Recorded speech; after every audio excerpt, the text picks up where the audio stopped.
ఆమోత్ నియోజకవర్గం సిరికొండ మండలం ఉన్న గ్రామంలో సోదరుడు ఒక ఆదర్శ రైతుగా ఉన్న పాండురంగ ఆత్మహత్య చేసుకోవడం రాష్ట్ర వ్యాప్తంగా మరి ముఖ్యంగా కల్లంలోనే ఏ ధాన్యం కుప్పలు కుప్పలుగా పోసి కల్లం నుంచి మరి జొన్నలు తీసుకొని పోయి నెల రోజుల పాటు అక్కడే ఎదురు చూసి మరి ప్రభుత్వం ప్రకటించిన కనీస మద్దతు ధర 3,720 రూపాయలు వస్తుందని చెప్పి నెల రోజులు అక్కడే ఉండి ఎదురు చూపులు చూసి చూసి చివరికి బేజారైపోయి క్వింటాల్కు 50 రూపాయలు లంచం అడిగితే మొదలు కొన్ని బ్యాగులకు లంచం కూడా ఇచ్చి తొందరగా జోక్తారేమో, నా పైసలు నాకు వస్తాయేమో, నా ముగ్గురు పిల్లలకు ఏమన్నా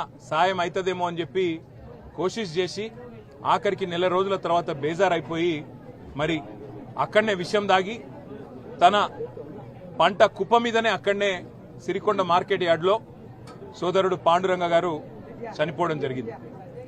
పాండురంగ గారు చనిపోయి ఇప్పటికి 3 రోజులు 5 రోజులు కానీ ఈ రోజు వరకు ఆ జొన్నల కుప్ప అక్కడనే ఉన్నది. ఇంతవరకు కొన్నవాడెవడు లేడు. అంటే ఇవాళ రాష్ట్రంలో పరిస్థితి ఎంత దయనీయంగా ఉందో పాండురంగ గారి కుమార్తె శిరీష ఒక రైతు బిడ్డగా మాకు వివరించి చెప్తుంటే మా కళ్ళల్లో కూడా నీళ్లు తిరిగినాయి. రైతు బాగుంటేనే రాజ్యం బాగుంటుందన్న ఉద్దేశంతో మరి ఒక రైతు బంధు లాంటి పథకం కేసీఆర్ గారు పెట్టినారు. ఇవాళ రైతు బంధు లేదు. 3 సార్లు ఎగ్గొట్టినారు రైతు బంధు. రాబందుల మాదిరిగా ఇవాళ రైతుల ప్రాణాలు తీస్తా ఉన్నారు.